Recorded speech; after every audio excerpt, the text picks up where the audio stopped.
Assalamualaikum warahmatullahi wabarakatuh. Nama saya Muhammad Taufik Dahri dengan NIM 1941051 dalam mata kuliah studi fikih yang diampu oleh dosen Bapak Aris Mahmudi MA.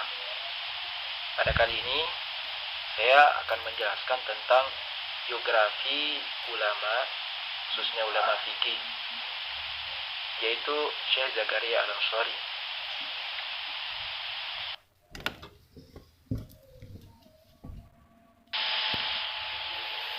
Dalam pembahasan ini, saya membagi menjadi 5 pembahasan. Yang pertama, tentang biografi beliau. Yang kedua, akhlak beliau.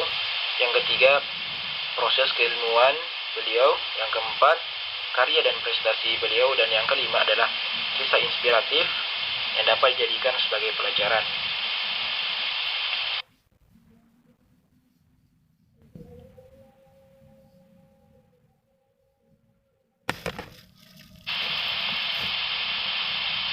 Pada pembahasan pertama, kita akan membahas tentang biografi ulama. Nama lengkap Syekh Zakaria Al-Ansari adalah Zainuddin Abu Yahya Zakaria bin Muhammad bin Ahmad bin Zakaria bin Daud bin Humaid bin Usama bin Abdul Maula Al-Ansari As-Subki Al-Qahiri Al-Azhari Asy-Syafi'i. Lakop atau julukan beliau adalah Zainuddin atau Syekhul Islam. Mengenai kelahiran beliau, Syekh Zakaria Al-Ansari dilahirkan di desa Sunaika, sebuah desa di sebelah timur Mesir pada tahun 824 Hijriah. Masa kecil beliau penuh dengan keprihatinan karena ayahnya meninggal dunia ketika ia masih balita, sehingga Zakaria kecil hidup hanya bersama ibunya. Selanjutnya wafat beliau, Syekh Zakaria berpulang ke rahmatullah pada tanggal 4 Zulhijjah 926 Hijriah dalam usia 100 tahun lebih. Beliau dikebumikan di kota Karafah, Kairo dekat makam Imam Asy-Syafi'i. Selama hidupnya diisi penuh dengan ilmu, pendidikan, dakwah, dan mengajar.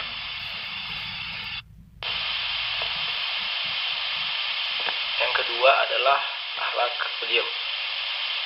Mengenai akhlak, Syekh Zakaria Al-Alaif bersaksi bahwa Al-Qadi Syekh Zakaria Al-Ansari telah menyatukan ilmu pengetahuan, wawasan dan karya tulisnya dengan akhlaknya yang mulia dan kebaikan langkahnya di hadapan para ulama besar yang diambil ilmunya yang belum pernah ada pada ulama sebelumnya. Akhlak Syekh Zakaria juga tercermin dalam ucapan terima kasih yang beliau tujukan kepada Syekh As-Sulami beserta keluarganya yang telah merawatnya dan mendidiknya dengan penuh perhatian. Syekh Zakaria tak pernah lupa senantiasa mendoakan Syekh As-Sulami agar diangkat derajatnya oleh Allah Subhanahu wa taala.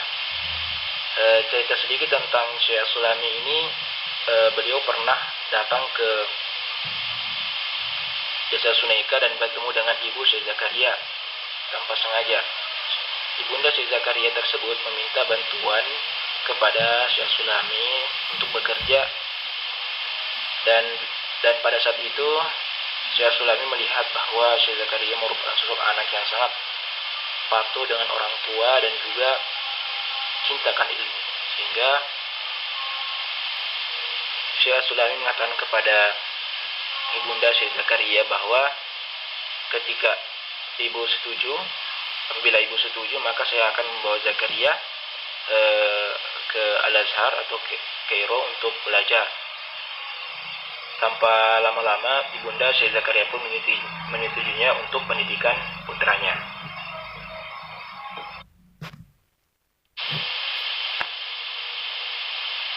Pada sub ketiga yaitu proses keilmuan. Semasa di Sunaika, Zakaria kecil sudah mahir membaca dan menghafal Al-Quran serta mempelajari kitab Umdatul Ahkam dan Mukhtasar At-Tabrizi.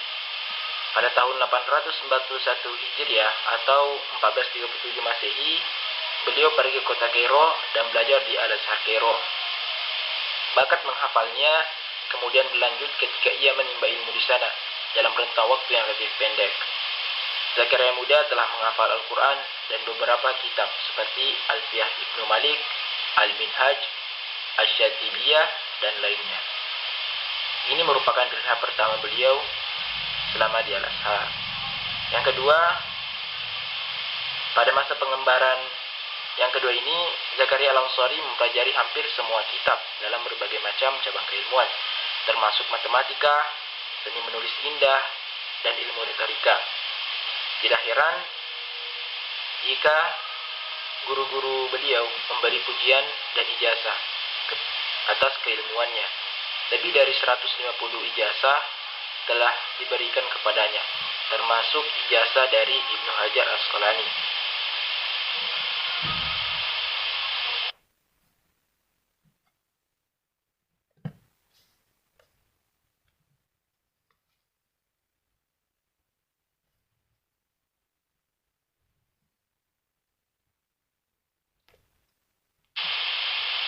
Selanjutnya, pada tahun 850 Hijriah atau 1446 Masehi, beliau meninggalkan Mesir menuju Hijaz untuk menunaikan ibadah haji. Di sana, beliau bertemu dengan beberapa ulama dan belajar kepada mereka, khususnya ilmu hadis, di mana beliau mendapatkan ijazah dengan sanad yang ali dan langka.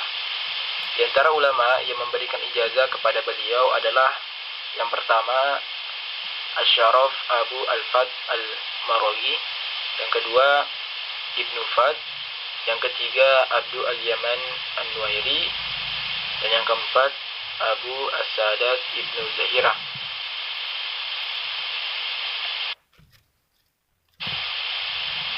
Selanjutnya, guru-guru Syekh Zakaria Al-Ansari.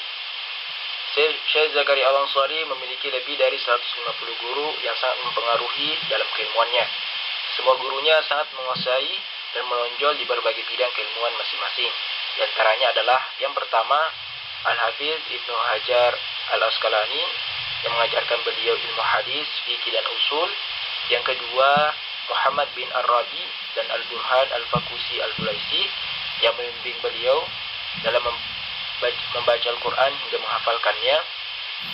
Yang ketiga Imam Zainuddin Abu An-Naim Ridwan bin Muhammad Al-Uqbi Asy-Syafi'i yang mengajarkan beliau tentang Qira'ah, kitab Musnad Imam Syafi'i, Sahih Muslim, Sunan Nasa'i, dan lainnya.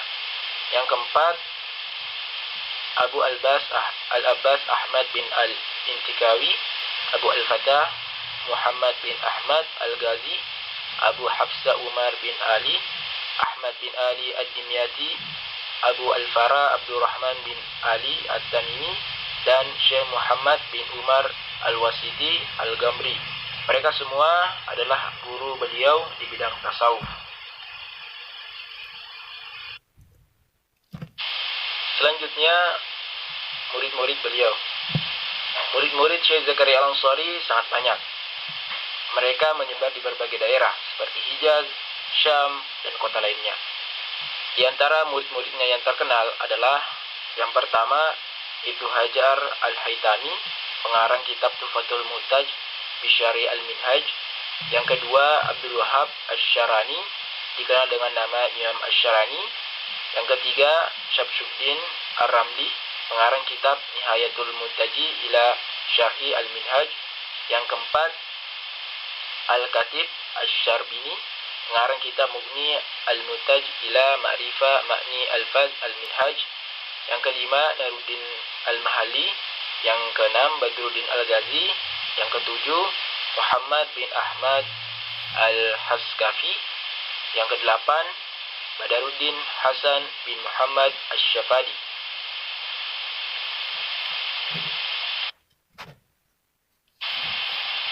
Selanjutnya pada sub keempat, karya dan prestasi beliau.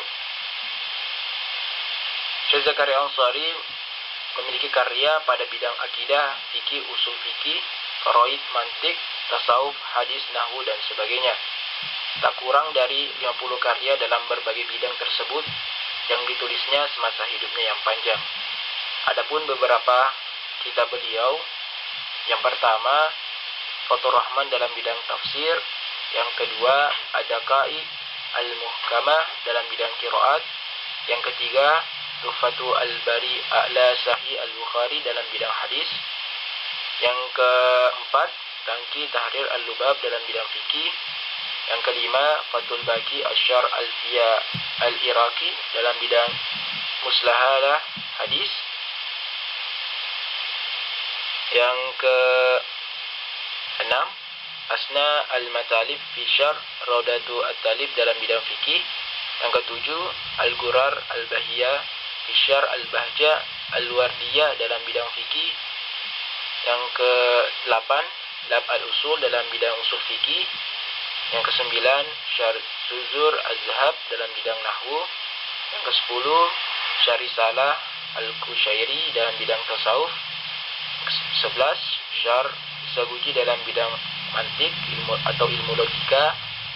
Yang ke-12 adalah Al-Lu'lu An-Najimi fi Rumi At-Ta'allumi wa At-Ta'lim dalam bidang tarbiyah ilmu pendidikan.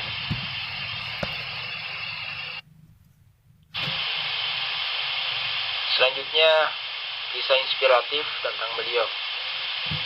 Syekh Zakaria sendiri pernah bercerita, selama di Al-Azhar, aku sering kelaparan karena tidak punya uang untuk membeli makanan. Akhirnya aku keluar mencari kulit semangka, lalu dicuci dan dimakan. Pada suatu hari, ada seorang waliullah tinggal bersamaku. Dia bekerja sebagai tukang tumbuk dari sebuah perusahaan tepung. Dia membeli semua yang aku butuhkan, pakaian, makanan, kitab, dan lainnya. Ia berkata kepadaku, "Wahai Zakaria, kau jangan khawatir tentang diriku."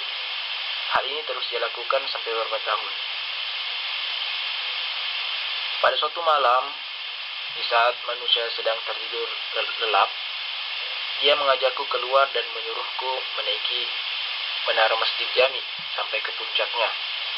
Aku pun menuruti perintahnya. Setelah sampai di puncaknya, aku turun lalu ia berkata, "Engkau akan hidup sampai teman-temanmu meninggal. Engkau mempunyai derajat yang tinggi yang dapat mengalahkan mereka, dan kau akan menjadi hakim tertinggi dalam waktu yang agak lama. Santri-santrimu akan menjadi pemimpin Islam, dan akhirnya kau akan buta." Lalu Syekh Zakaria berkata, "Aku akan buta?" Tanyanya dengan terkejut. "Ya, kau akan buta," jawab sang wali. Sejak peristiwa itu, lelaki yang sangat berjasa kepada Syekh Zakaria pergi entah kemana dan tidak pernah menemuinya lagi. Dari kisah inspiratif tersebut benar-benar terjadi.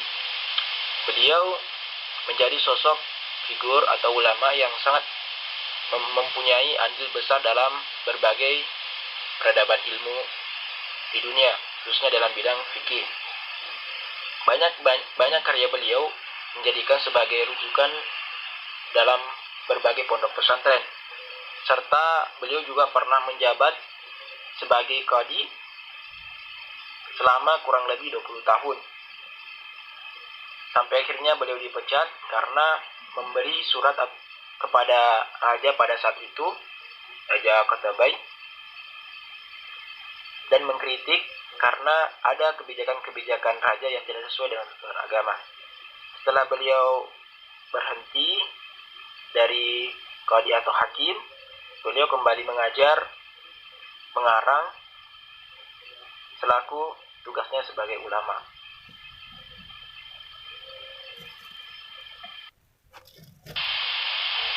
Sekian dan terima kasih.